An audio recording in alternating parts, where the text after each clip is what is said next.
Maka itulah bagaimana Syekh kami mencetak para dai yang ahli hadis, maka diberkahi ilmunya, dan negara Yaman until this time menjadi mamba untuk tempat menuntut ilmu. Maka berapa dari setiap tahun menuntut ilmu ke sana, dan itu semuanya dari mata air Muqbil Al-Wadi'i, dari ma'had-ma'had ada sekarang ini dari beliau. Maka kembali kepada kalian semua, syukuri nikmat ini. Jangan kalian berbuat masalah di sini sehingga kalian kena usir, ataupun kalian bermasalah di sini malas dan sebagainya, atau berbuat dosa antara kalian dengan Allah sehingga Allah usir dari sini. Kalau Allah yang menginginkan kalian terusir dari sini, mudah. Kalian akan dimudahkan untuk keluar tanpa sebab. Mungkin orang tua kalian, ayo kita nggak punya uang, sudah waktunya pulang. Ayah sakit, nggak ada lagi untuk memberikan uang jajan bagi kamu, dan kamu harus membantu menjadi tulang punggung keluarga. Gimana nanti? Setelah disadari, oh ternyata aku yang menyebabkan banyak berbuat dosa di sini, sehingga Allah haramkan. Karena Allah berfirman, wala in kafartum inna adzabi lasyadid. Namun jika kalian kufur, maka azabku akan perih dan pedih. Maka berapa dari kaum muslimin berada di pondok pesantren, namun dia tidak diberikan ilmu, atau dihalangi oleh Allah, padahal kecerdasannya ada, dan padahal masih muda, namun diharamkan oleh Allah.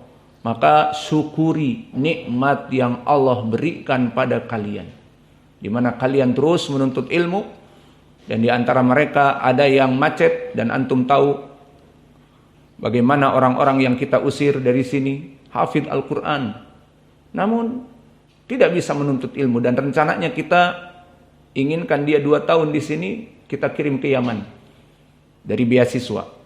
Namun lihat bagaimana Allah haramkan. Maka itu semuanya jadi pelajaran bagi kalian, dan semua ada di tangan Allah, namun dari sebab kalian juga. Dhaharal fasad fil barri wal bahr bima kasabat aydin nas. Maka kehancuran di bumi dan di langit karena apa? Perbuatan manusia. Maka jika ada seseorang yang tiba-tiba terputus dari menuntut ilmu, padahal mudah dia untuk menuntut ilmu, maka dosa siapa? Entah siapa yang salah, ku tak tahu. Maka di sini bersyukur yang menjadi poin bagi kalian, apalagi kita mempelajari ilmu hadis, ilmu yang agung. Udah, semangat sekarang. Kembali kepada sanad, dihafal rawi-rawinya berapa, dan rawi setiap yang kami sebutkan di sini disebutkan 3 faidah.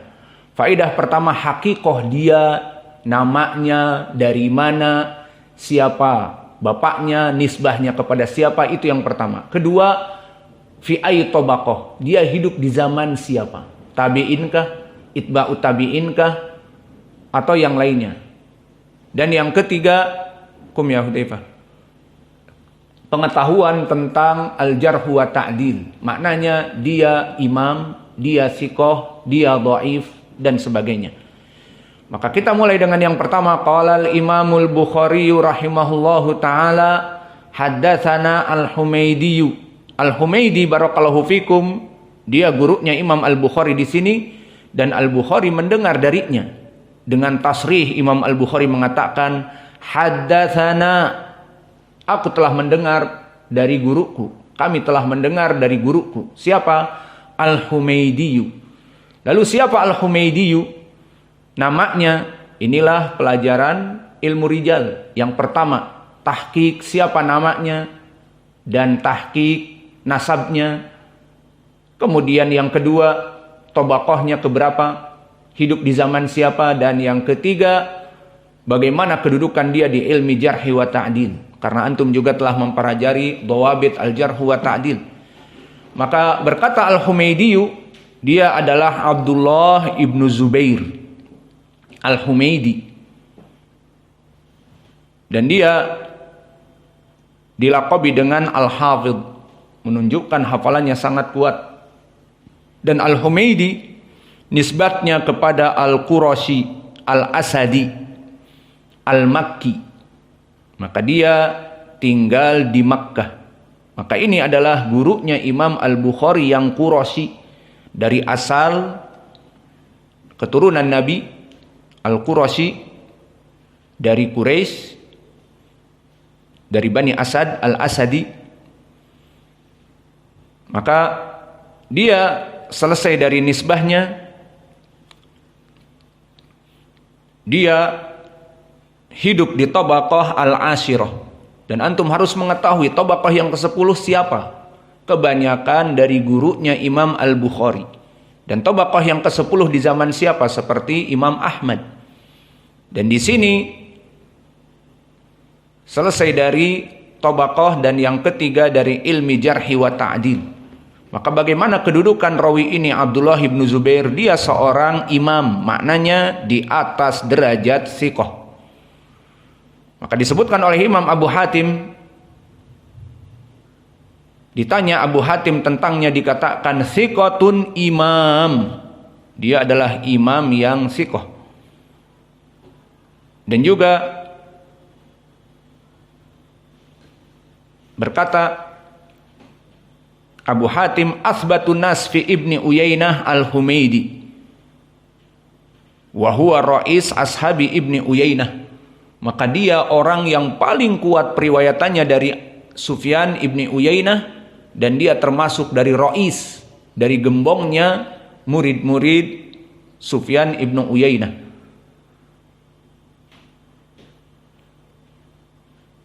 Maka ini dari ucapan Abu Hatim. Dan berkata Ahmad ibn Hanbal, Al-Humaydiyu indana imam. Maka Imam Ahmad ibn Hanbal mengatakan Al-Humaydiyu adalah imam bagi kami, di antara kami. Dan dia hidup sezaman dengan Imam Ahmad. Dan Imam Ahmad mengatakan demikian. Maka lihat bagaimana para ulama sesama mereka tidak ada hasad, tidak ada iri, tidak ada dengki.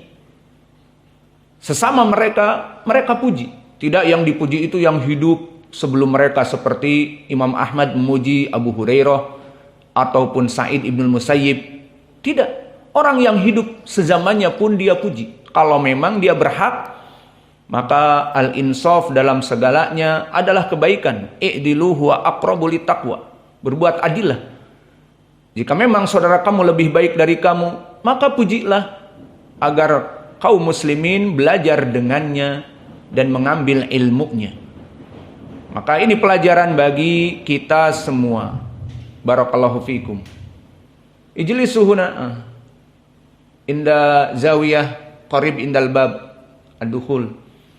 Maka di sini menjadi pelajaran bagi kita para dai zaman now.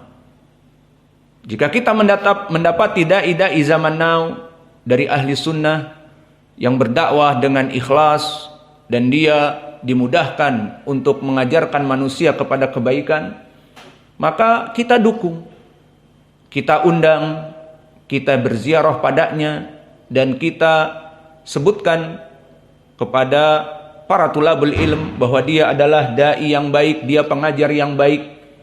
Jika ada mampu waktu, bisa kalian belajar dengannya ataupun mendengar kajian-kajiannya, seperti itu. Dan itu pun yang dilakukan oleh ulama zaman now. Maka sering kami sebutkan, datang kepada Syekh Ibnu Baz, imam di zamannya. Ibnu Baz seorang mufti Saudiyah yang hidup di zaman Syekh Muqbil, dan Syekh Muqbil selalu menyebutnya guru kami karena dari usia dia di atasnya. Maka dia dijadikan mufti yang besar dan dia buta. Namun ayat min ayatillah. Maka Syekh Ibnu Baz, ayat dari ayat Allah, buta tetapi hafal. Dan sering diceritakan oleh Syekh kami Muqbil di antaranya bahwa dia menyebutkan hadis ini dikeluarkan oleh Imam Abi Daud di dalam mujalad sekian nomor sekian.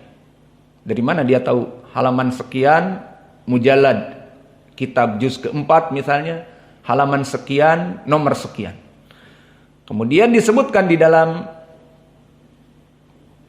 majelis itu, dan ini yang kami dengar dari Syekh kami Mukbil, tidak ya Syekh, halaman sekian dan sekian, bukan yang engkau sebutkan. Periksa lagi coba, mujalad sekian, nomor sekian hadisnya. Diperiksa lagi nomornya, benar lafadznya. Mungkin Syekh mendatangkan dengan lafadz makna, tidak seperti di sini lafadznya harus sama seperti yang antum tasmi. Maka setelah diperiksa lagi benar, hadis itu ada. Maka orang yang buta mengetahui halaman demikian, nomor demikian. Orang yang tidak buta tidak tahu. Sampai dia mengatakan kepada Syekh, bukan ini ya Syekh, periksa lagi. Diperiksa lagi ternyata benar. Maka bisa jadi seseorang yang buta dia melebihi daripada orang yang melihat. Dan ini dari ayat min ayatillah. Poinnya, di saat seorang datang ingin belajar ke Saudiah dari Yaman, ya Syekh, ana ingin belajar di Saudiah. Kamu dari mana? Dari Yaman.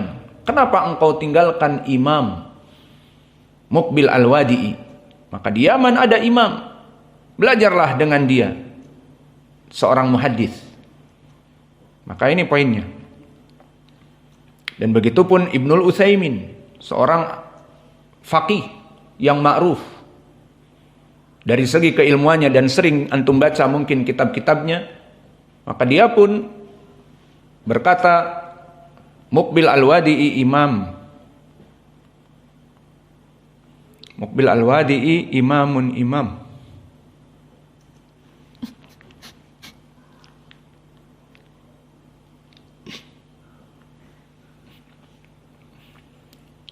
Maka inilah dari para ulama, mereka ikhlas untuk memberikan tausik, dan bahkan jika mereka menjarah dari rawi-rawi yang ahlul bid'ah, mereka pun menjarahnya dengan ikhlas karena Allah. Maka seperti di sini Abu Hatim mengatakan dia adalah thiqatun Imam Al-Humaidi, padahal hidup setelahnya. Dan begitu pun Imam Ahmad yang hidup pas di zamannya mengatakan indana imam. Padahal Imam Ahmad pun imam, namun tidak ingin dia tersaingi.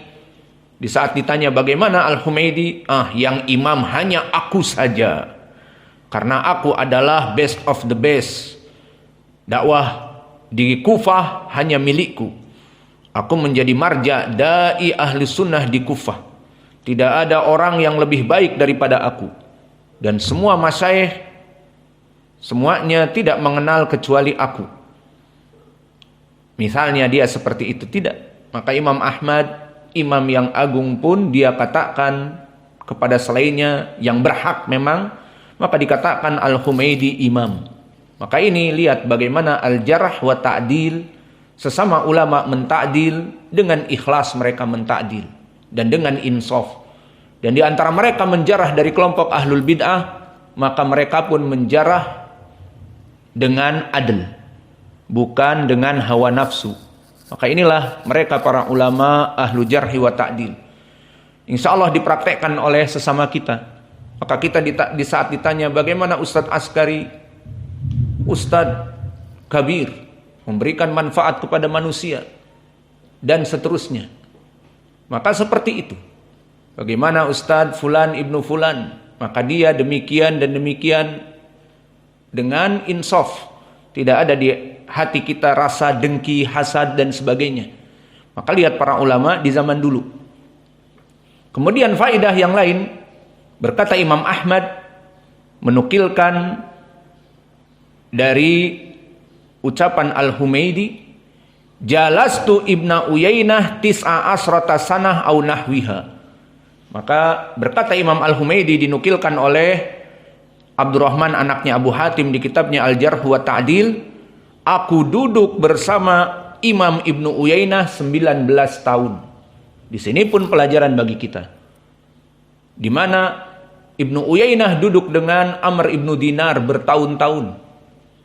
Dan Abdul Malik Ibnu Abdul Aziz Ibnu Juraid duduk dengan Atha Ibnu Abi Robah 18 tahun, 19 tahun.